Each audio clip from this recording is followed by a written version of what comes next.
નમસ્કાર. ધોરણ 11ના વિદ્યાર્થી મિત્રો, 11 સાયન્સમાં ગણિતના વિદ્યાર્થીઓ બરાબર છે.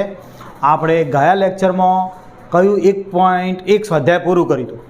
મતલબ 1.1માં શું શીખ્યા હતા? પહેલાં ગણ દર્શાવવાની રીતો. એક કઈ રીત હતી? ગુણધર્મની રીત અને યાદીની રીત. પહેલું ગઈકાલે શીખેલાનું આપણે રિવિઝન આપીએ કે ગણ દર્શાવવાની રીતો. ગણ દર્શાવવાની રીતો પહેલી હતી. આ પહેલી રીત કઈ હતી અંદર? તો યાદીની રીત, દીની રીત. બીજી રીત હતી ગુણધર્મની રીત. ગુણધર્મની રીત. અને એ પહેલાં સમૂહ ગણ છે કે નહીં? સમૂહ ગણ છે બરાબર. તો સમૂહ ગણ છે કે નહીં એ નક્કી કર્યું હતું. તો સમૂહ ગણ છે કે નહીં કયા આધારે કહેતા હતા? સુનિશ્ચિત સભ્યોનો ગણ. સુનિશ્ચિત સભ્યોનો ગણ એટલે સમૂહ ગણ છેમાં કયા કયા આવતા હતા? યાદ કરો કે n વાળા પ્રાકૃતિક સંખ્યા ગણ. આ ભલે અનંત ગણ કહેવાશે, અનંત સુધી આવે, આ રે સમૂહ ગણ કહેવાય. સુનિશ્ચિત, સુનિશ્ચિત એટલે જેના સભ્યોની સંખ્યા આજકાલ ભવિષ્યમાં હું જવાબ એનો એ બદલાતો ના હોય તો એને સમૂહ ગણ કહેવાય. ભલે પછી અનંત ગણ હોય. સુનિશ્ચિત, સુનિશ્ચિત એટલે એમ નહીં નિશ્ચિત આંકડા 5 સભ્યો 8 સભ્યો એવું નહીં. અઠવાડિયાના વારનો સમૂહ તો અઠવાડિયામાં 7 વાર એટલે 7 વારનો સમૂહ તો સમૂહ ગણ છે. જ્યારે અહીંયા કહી ના શકીએ, નિશ્ચિત નથી કેટલા સભ્યો આવશે એ નિશ્ચિત નથી. દાખલા તરીકે આપણા વર્ગનો હોશિયાર વિદ્યાર્થી તો કયો નિશ્ચિત કરી ના શકીએ. દરેકની ગણતરી જુદી. ફિઝિક્સમાં કોઈક અલગ હોય, કેમેસ્ટ્રીમાં જુદો હોય બરાબર, મેથ્સમાં કોઈક અલગ હોય, બાયોલોજીમાં અલગ હોય. બધામાં હોશિયાર છતો કરે એક વર્તનમાં સારો ના હોય તો એ સમૂહ ગણ નથી. ધ્યાન રાખજો. એ જ રીતે સુનિશ્ચિત સભ્યોનો સમૂહ એને સમૂહ ગણ કહેવાય છે. એ શીખ્યા હતા બરાબર. આ બે વસ્તુ શીખ્યા હતા. યાદીની રીતમાં આપણે યાદી બનાવતા હતા, આવી યાદી બનાવીએ. અને ગુણધર્મ રીતમાં આ જ વસ્તુ ગુણધર્મ રીતે લખવું હોય તો n બરાબર x, જ્યાં x એ પ્રાકૃતિક સંખ્યાનો ગણ. પ્રાકૃતિક સંખ્યા ગણ. આ પૂરું થઈ ગઈ વાત બરાબર. 1.1નું રિવિઝન જેવું. હવે આ શું શીખવાનું છે આમાં? આ 1.2ના પહેલાંના ઉદાહરણો. 1.2 પહેલાંનું ઉદાહરણ નંબર 6 બરાબર. એ પહેલાં આપણે શું શીખ્યું? થોડીક વ્યાખ્યાઓ. પહેલી ખાલી ગણ. ખાલી ગણ તમે જો હોશિયાર કે સમજદાર હશો તો 8મા ધોરણમાં શીખી ચૂક્યા હતા. બધું રિવિઝન જેવું છે. ખાલી ગણ જે ગણમાં કોને આવડે છે? હા આવડે છે ને. જે ગણમાં એક પણ સભ્ય ના હોય તેવા ગણને ખાલી ગણ કહે છે. જે ગણમાં એક પણ સભ્ય ન હોય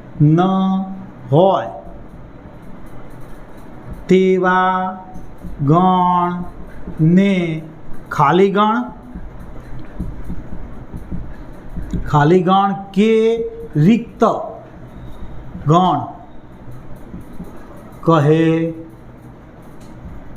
છે કે કહેવાય છે. શબ્દો બદલાય. જે ગણમાં એક પણ સભ્ય ના હોય અથવા તો ઘટક ના હોય, શબ્દ ગમે તે બદલાઈ શકે. જે ગણમાં એક પણ સભ્ય ના હોય, ઘટક ના હોય તેવા ગણને ખાલી ગણ કે રિક્ત ગણ કહે છે. સમજ્યા છો?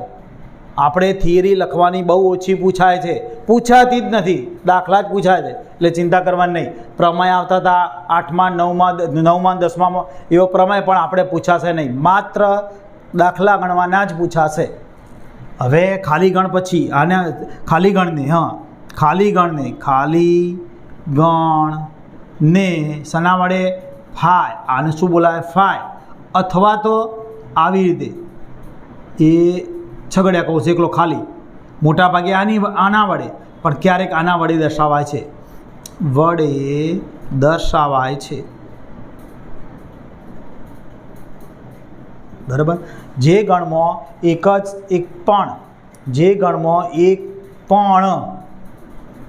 પણ સભ્ય ન હોય તેવા ગણને ખાલી ગણ કે રિક્ત ગણ કહે છે.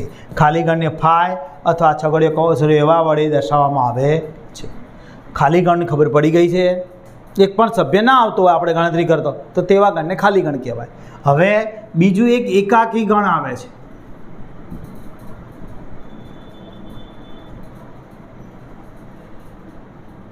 હા, એકાકી ગણ આપણી બુકમાં છાપ્યું નથી પણ જીની ને એની બુકમાં છાપેલું છે, ધ્યાન આપજો. એટલે જે આવું વાક્ય લખવાનું, જે ગણમાં એક જ સભ્ય હોય, જે ગણમાં એક જ સભ્ય હોય તેવા ગણને એકાકી ગણ કહે. બરાબર. એક પણ સભ્ય ના હોય ખાલી ગણ, એક ગણ હોય, એક જ સભ્ય હોય તેવો એકાકી ગણ. બરાબર. એ પછી આવશે શાંત ગણ અને બીજો આવશે અનંત ગણ. કયો આવશે? શાંત ગણ. જે ગણના સભ્યોની સંખ્યા ગણી શકાય. શું છે? શાંત ગણ. શાંત ગણ. શાંત ગણ. તો જે ગણના સભ્યોની સંખ્યા ગણી, જે ગણના સભ્યોની સંખ્યા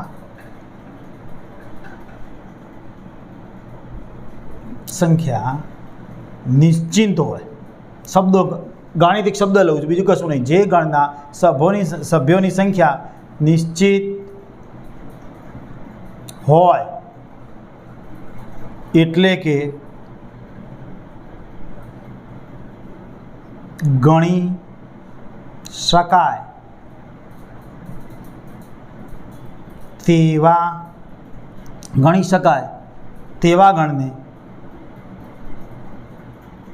ગણને શાંત ગણ કહે છે.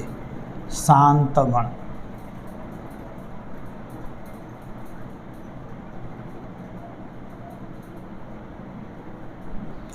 જે ગણના સભ્યોની સંખ્યા નિશ્ચિત હોય એટલે કે ગણી શકાય તેવા ગણને શાંત ગણ કહે છે. ગાણિતિક શબ્દ બદલાયેલા હોય. તમારી બુકમાં કયો શબ્દ છે જોઈએ.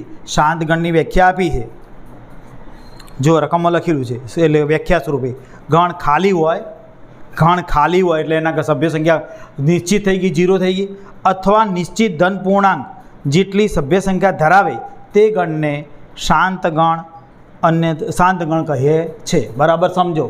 આ વાક્ય મેં તમને સમજાવવા માટે લખ્યા. જે ગણના સભ્યોની સંખ્યા નિશ્ચિત હોય એટલે કે ગણી શકાય તેવા ગણને શાંત ગણ કહે છે. સમજવા માટે આ જ છે અને આ જ વ્યાખ્યા લખો તો ખોટી નથી. પણ આપણી બુકની અંદર જે આપી છે એ વ્યાખ્યા જોઈએ. જે ગણ ખાલી હોય એટલે સભ્ય સંખ્યા 0 થઈ ગઈ, અથવા નિશ્ચિત ધન પૂર્ણાંક જેટલી સભ્ય સંખ્યા ધરાવે, નિશ્ચિત ધન પૂર્ણાંક જેટલી સંખ્યા ધરાવે તે ગણને શાંત ગણ કહે છે. અન્યથા બાકી બધા અનંત ગણ કેવા આવશે? શાંત ન હોય તેવા ગણને અનંત ગણ કહે છે. સમજી ગયા? આના આધારે આપણે ઉદાહરણ નંબર 6 લઈએ છીએ. બરાબર. કયું ઉદાહરણ લઈશું? છઠ્ઠું ઉદાહરણ. તો છઠ્ઠા ઉદાહરણમાં પહેલી રકમ.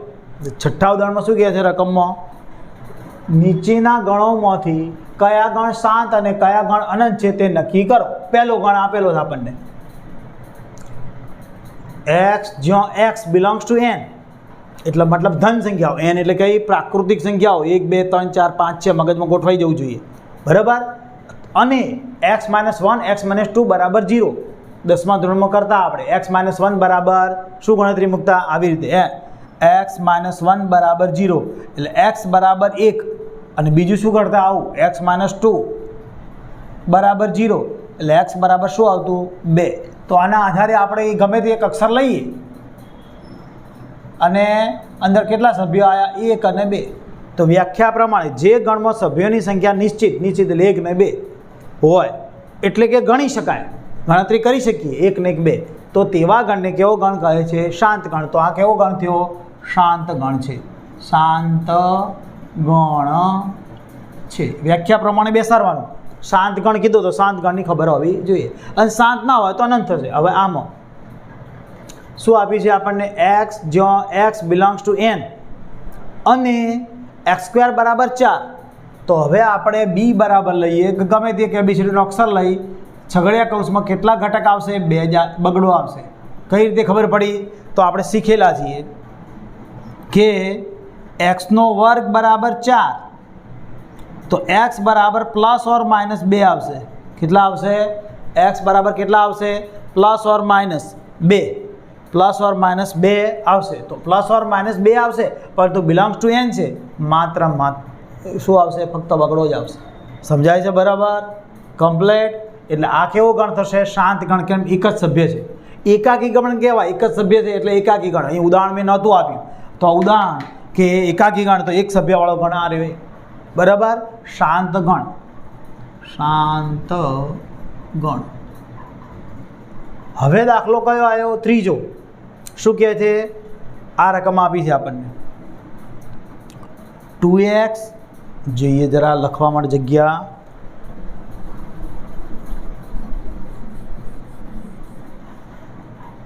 2x - 1, 2x - 1 બરાબર 0. તો x બરાબર કેટલા થશે? આ બાજુ આવેલ 1 અને આ છેદમાં 2. હવે x બરાબર 1/2 આવ્યા, પણ બિલોંગ્સ ટુ આપણે શું n આપેલું છે, એટલે not belongs to n, not belongs to n માટે x એક પણ સભ્ય આવશે નહીં. એટલે c બરાબર શું આવશે? કશું જ આવશે નહીં. એટલે આમ પણ લખાય અથવા આમ પણ લખાય. c બરાબર શું લખાશે? c બરાબર 5. હવે 5 એટલે ખાલી ગણ કહેવાશે. એટલે જે ખાલી ગણનું મેં ઉદાહરણ નહોતું આપ્યું, તો ખાલી ગણનું ઉદાહરણ થઈ ગયું. એકાકી ગણનું પણ ઉદાહરણ થઈ ગયું. બરાબર, c બરાબર છગડીયા કૌંસની અંદર આવ્યું. આ કયા કૌંસમાં આવ્યું? છગડીયા કૌંસમાં. ખાલી ગણ. કેમ ખાલી ગણ? 1/2 આવ્યા. 1/2 n-માં નથી. n-માં તો ધન સંખ્યા આવે ને, માટે આ ખાલી ગણ થયો. ખાલી ગણ એટલે શાંત ગણ. શું કહેવાશે? શાંત ગણ. શાંત ગણ. હવે દાખલો આવ્યો આ. શું કીધું? x બિલોંગ્સ ટુ n એટલે બધી ધન સંખ્યાઓ 1 2 3 4 5 6 અનંત. અવિભાજ્ય સંખ્યાઓ. કેવી છે? અવિભાજ્ય સંખ્યાઓ. એટલે આને ડી લઈએ. ધારો કે ડી બરાબર અવિભાજ્ય. ગઈકાલ શીખવાડ્યું યાદ છે ને? વિભાજ્ય અવિભાજ્ય. 1 તટસ્થમાં આવે, 2 અવિભાજ્ય, 3 અવિભાજ્ય, 5 7 11 13 આવું અનંત આવી જાય. બરાબર, તો આને શાંત ગણ કહેવાશે? ના, શાંત નહીં તો કેવો કહીશું? અનંત ગણ. કયો કહીશું? અનંત ગણ. ગણ કહેવાશે. કેમ? ગણ તો કહેવાશે ને, ભલે અનંત રહ્યો પણ ગણ તો કહેવાશે. કે નિશ્ચિત ગમે તે વ્યક્તિ કે આનો જવાબ તો આટલો જ રહેવાનો છે, બદલાવાનો. તો ગણ છે પણ કેવો? અનંત ગણ છે. આગળના શાંત હતા, હવે આનંદ આવ્યો. હવે આવ્યો ઈ બરાબર. તો x બિલોંગ્સ ટુ n પહેલાંથી આપેલું છે, એટલે પ્રાકૃતિક સંખ્યાઓ 1 2 3 4 5 6 અનંત. હવે એમાં અયુગ્મ. ધ્યાન રાખજો, અયુગ્મ કીધું છે. હવે અયુગ્મ કયા? તો 1 અયુગ્મ એટલે એકી સંખ્યાઓ. ધ્યાન આપવાનું. 1 3 5 7 9 અનંત સુધી. તો અનંત આવ્યું એટલે અનંત ગણ. અનંત ગણ. આંખો મેચીને કહીએ કે ટપકા ટપકા આપ્યા હશે તો અનંત ગણ જ હશે. સમજી ગયા? આ દાખલો તમે સમજી ગયા હશો. દાખલો ઉદાહરણ નંબર 6 કમ્પ્લેટ. આના જેવો પછી સ્વાધ્યાયમાં દાખલો પણ આવશે. ઓકે, હવે ઉદાહરણ નંબર 7 તરફ જઈશું.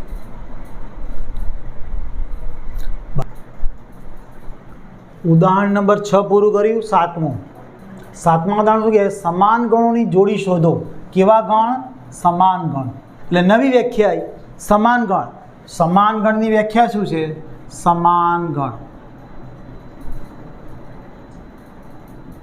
શું વ્યાખ્યા? શબ્દ ઉપરથી ખબર પડે. જે બે ગણોમાં સભ્યોની સંખ્યા એક જ જેવી હોય, એક જ જેવી હોવી જોઈએ ને, તે ગણને સમાન ગણો કહે છે. જે બે ગણોમાં એક જ જેવા સભ્યો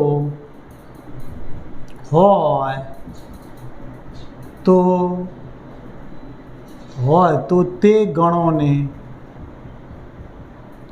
સમાન ગણો કહે છે. સમાન ગણો કહે છે. સમજ્યા હશો બરાબર. જે બે ગણો, બે કરતાં વધારે ત્રણ ગણો એક જેવા હોય તો ત્રણેય ગણને સમાન ગણ કહેવાય. પહેલાં એના સભ્યો નક્કી કરવા પડે, પછી સમાન ગણની વ્યાખ્યા થાય બરાબર. સમાન સિવાય સામ્ય ગણ આવશે, અને આપણી બુકમાં ન આપી હોય પણ એ ધ્યાન રાખજો, સામ્ય ગણ જીમો કામ આવે, સામ્ય ગણ. આમાં સમાન ગણો શબ્દ આવો જોઈએ, બે ગણો જ હોય, એક ગણ ના હોય સમાન માટે. તો સામ્ય ગણો કયા? તો જે બે ગણોની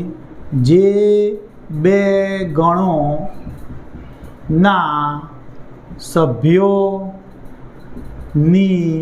સંખ્યા સમાન હોય તેવા ગણને, જે બે ગણોના સભ્યોની સંખ્યા સમાન હોય, સભ્યોની સંખ્યા સમાન હોય, ધ્યાન સંખ્યા સમાન હોય તેવા ગણને સામ્ય ગણો કહે છે.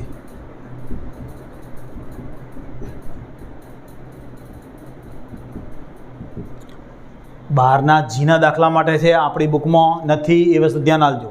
હવે આ સમાન ગણો અને સામ્ય ગણમાં પાતળો તફાવત છે. આમાં ઉદાહરણ તરીકે સમજવું હોય, એક્ઝામ્પલ તરીકે ધારો કે આમાં આપ્યા છે 1, 2 અને 3 ઘટકો, તો આમાં પણ બી ગણની અંદર પણ આ એ બરાબર આપેલા ધારો કે, અને બી બરાબર પણ શું હોવું જોઈએ? 1, 2 અને 3 સભ્યો હોવા જોઈએ, સભ્ય બદલાવા ના જોઈએ, એક જ જેવા, સમાન એટલે એક જેવા. એબીસી હોય તો એબીસી જ જોઈએ. જ્યારે અહીંયા કેવું છે, એ બરાબર 1, 2, 3 હોય તો બી બરાબર એબીસી થાય, તો આને સામ્ય કહેવાય. તો આમાં સભ્ય સંખ્યા 3 ને આમાં સભ્ય સંખ્યા 3, એટલે આમાંના નામ છે તફાવત પાટલો. આ રે ગણ સામ્ય, આ સામ્ય કહી શકાય અને સમાને કહી શકાય, કે સભ્ય સંખ્યા સરખી છે. સમજાય છે? આ સામ્ય પણ કહેવાય અને સમાન પણ કહેવાય. આ સમાન કહેવાશે, આ રે સામ્ય જ કહેવાશે માત્ર. સમજ્યા? આ રીતે સભ્યો નક્કી કરવાના હોય, દરેકમાં યાદીની રીત તો બનાવવી જ પડે. તો હવે આપણે ઉદાહરણ નંબર કયા 7 તરફ જઈએ. સમાન ગણોની જોડો શોધો. તો પહેલાં તો ગણ નક્કી કરવા પડે. તો એ બરાબર તો નિશ્ચિત 0 જ છે, આપણી પાસે એક જ સભ્ય છે આ, અને આ સભ્ય આ કેવો કહેવાશે? એકાકી ગણ કહેવાશે. હવે ધ્યાન રાખજો એક વસ્તુ અગત્યની, આ આપણને 0 લખેલો એટલે મગજમાં શું કહેવાનું મન થાય? ખાલી ગણ. ખાલી ગણ નથી, 0 એક સભ્ય છે. આવી રીતે પણ પૂછાઈ શકે, આમ કરીને આ, તો આ પણ ખાલી ગણ નથી, ખાલી ગણમાં ખાલી ગણ સભ્ય થઈ ગયું. આ પણ એકાકી ગણ કહેવાશે. કેવો કહેવાશે? ખાલી ગણ શબ્દ આવે એટલે આ રીતે જ લખેલું હોવું જોઈએ, આમ અથવા તો આને ખાલી ગણ કહેવાય, આ એકાકી ગણ કહેવાશે. 0 લખ્યો તો એ પણ એકાકી ગણ કહેવાશે બરાબર. આપણે તો સમાન ગણની જોડ શોધવી છે 2. હવે આ બી બરાબર કયા ઘટકો આવે તો સમજવું પડે. 15 કરતાં મોટા, 15 કરતાં મોટા એટલે કેટલા આવે? 15 કરતાં મોટા અને 5 કરતાં નાના. જોઈ અહીંયા 5 કરતાં નાના એટલે 1, 2, 3, 4 બરાબર. પછી 15 કરતાં મોટા એટલે 16, 17, 18 અનંત સ્વરૂપ. હવે કોક આની અંદર પ્રશ્ન કરે કે કયો બિલોંગ્સ ટુ એન છે? એન નથી તો આગળ ટપકા કરી શકીએ. આ બધી પૂર્ણાંક હોય તો આ બધી ગમે, એટલે આ અનંત ગણ છે. કેવો ગણ છે? એકંદરે અહીંયા ના હોય તો એ અનંત ગણ તો છે જ બરાબર. એટલે એની વાત નક્કી થઈ ગઈ, બીની નક્કી થઈ ગઈ, કયા સભ્યો નક્કી થયા, હજી સમાન જોડ નથી શોધી. હવે સી બરાબર, તો સી બરાબર તમને ખબર પડે 5 છે, દેખાય છે એક્સની કિંમત 5, એટલે સીની કિંમત ખાલી 5 આવ્યા. કેટલા આવ્યા? 5. આગળ તમે 10માં શીખી ગયા કે x - 5 બરાબર 0 એટલે x બરાબર 5, એટલે આ એક સભ્ય આવ્યો. એટલે કેવો ગણ? એકાકી ગણ. હવે આ આવ્યો ડી બરાબર. તો ડી બરાબર શું? તો ડી બરાબર જો સમજો, આગળ શીખી ચૂક્યા +or -5. કેમ? અહીંયા બિલોંગ્સ ટુ એન કયું કશું આપ્યું નથી. 5 હોઈ શકે અને -5 પણ હોઈ શકે. જો બિલોંગ્સ ટુ એન આપ્યું હોત તો ફક્ત 5 આવત, પણ બિલોંગ્સ ટુ કશું આપ્યું નથી, માટે પ્લસ અને -5 બંને હોઈ શકે. હવે આ સમીકરણનો ઉકેલ લાવવો પડે, એટલે કયો પડવા પડે? x². 15 કયા ઘડિયામાં? 5 તારી 15, 5x શીખવાડેલું છે ને તમને આવડતું હશે. અહીં ચિહ્ન આ જ આવે, આ ચિહ્ન અહીં જ આવે, અને આ ચિહ્ન પ્લસ થઈ જાય. કેમ? અહીંયા ઋણ આવે તો પાછળ ચિહ્ન બદલાઈ જ જાય. હવે ન આવડતો હોય તો પ્રાથમિક વિડીયો મારા છે એમાં જોતા રહેવું, આવડી જશે. x કોમન કાઢી x - 5.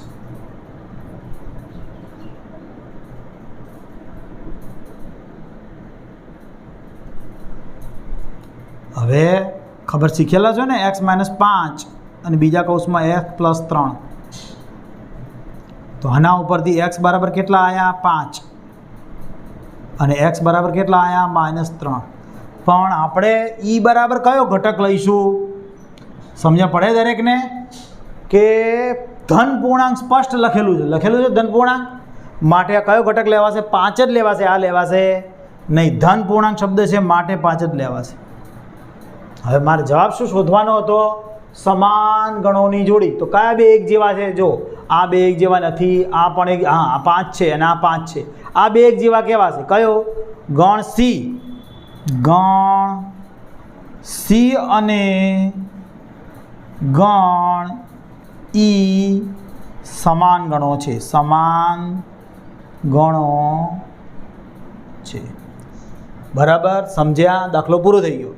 ધ્યાન આપજો અહીંયા કે પહેલાં યાદીની રીત આપી છે, આમાં યાદીની રીત નહોતી આપી, મેં યાદીની રીત બનાવી, આમાં યાદીની રીત બનાવી, આમાં પણ યાદીની રીત બનાવી. આ બધી ગુણધર્મની રીત છે. બરાબર? યાદીની રીતે સભ્યો લખ્યા પછી એક જેવા હોય સમાન ગણ. સમજી ગયા છો? કયું ઉદાહરણ પૂરું કર્યું આપણે? 7મું. હવે 8મા ઉદાહરણ તરફ જઈએ. ઉદાહરણ 8. શું કીધું? નીચેનામાંથી કઈ જોડના ગણ સમાન ગણ છે? તમારા જવાબની યથાર્થતા એટલે કે ગણતરી બતાડવાની. યથાર્થતા એટલે ચકાસો, યથાર્થતા ચકાસો એટલે આપણે ગણતરી બતાવીએ એટલે એની કારણ મળી જાય. શું કીધું છે? ALLOY ના મૂળાક્ષરોનો ગણ x. એટલે આપણે x બરાબર પહેલાં ગણ લઈએ. આ x બરાબર ગણમાં કયા આવે? A પછી L પછી O અને Y. સમજાય છે? આ સમજાય છે? આ બે શબ્દ ડબલ વાન ના લેવાય એટલું જ કર્યું, બીજું કાંઈ કર્યું નથી. અને B બરાબર શું લખ્યું છે? આ B બરાબર છે ને? શું કીધું છે? B બરાબર, તો આની અંદર B બરાબર ભેગો ગણ આપ્યો છે LO. તો L અને O, LO પછી LO પછી Y છે પછી A છે અને ફરીથી L છે, લેવાય નહીં. સમજાય ને? ડબલ વાન ના લેવાય. તો બે એક જ જેવા આવ્યા ને, ભલે આડાવાળા અંદર રહ્યા પણ બે એક જ જેવા સભ્યો છે બધા, માટે સમાન ગણ છે. સમાન ગણની જોડી છે. બરાબર ને? બે ડબલ જોડીમાં આપેલા છે. એક આ એક્સ તરીકે આપ્યો છે અને આ બી તરીકે આપ્યો છે. તો એક્સ અને બી કેવા છે? સમાન ગણની જોડી છે. એ જ રીતે આ શું? એ બરાબર x બરાબર, જો ધ્યાન આપજો, L બિલોંગ્સ ટુ Z આપેલા છે. બરાબર? અત્યારે ઘડી n આવતું હતું કેપિટલ N એટલે પ્રાકૃતિક સંખ્યાઓ અને આ પૂર્ણાંક સંખ્યાઓ. પૂર્ણાંક એટલે શું ફરક? પ્લસ માઇનસ અને 0. પ્લસવાળી બધી, માઇનસવાળી અને 0. તો આ એક્સનો વર્ગ, આમાં શરત આપીશ પાલી, એક્સનો એનનો વર્ગ <4. આ એન અહીંયા પ્રમાણે સભ્ય લખવાનો. તો -3 નહીં લેવા. સમજાય? -3નો વર્ગ. માઇનસ કેમ નથી? પૂર્ણાંક લખેલું છે એટલે -2થી ચાલુ થશે. -2 -3 લઉં તો વર્ગ થાય એ કેવો થઈ જાય? 9. 9 તો આની અંદર આવે છે નહીં, શરતનું પાલન નહીં કરે. -1નો વર્ગ 1 એટલે આના કરતાં નાનું થઈ ગયું. 0, 1 અને 2 આટલા સભ્યો આવશે, પ્લસ માઇનસ બંને. સમજાય છે ને? હવે બી બરાબર કયા ઘટકો છે? જો આના અવયવો છે. શું છે આના અવયવ? તો અવયવ પહેલાં પાડી દેવાના. x² માઇનસ શીખ્યા આપણે આનું, આ 2 એકા 2, 2x અને ચિહ્ન એનું એ આવશે. શીખેલા છો ને? હવે આ પ્લસ ચિહ્ન છે એટલે ચિહ્ન એનું એ જ આવે. અહીંયા ઋણ આવે તો જ બદલાઈ જાય.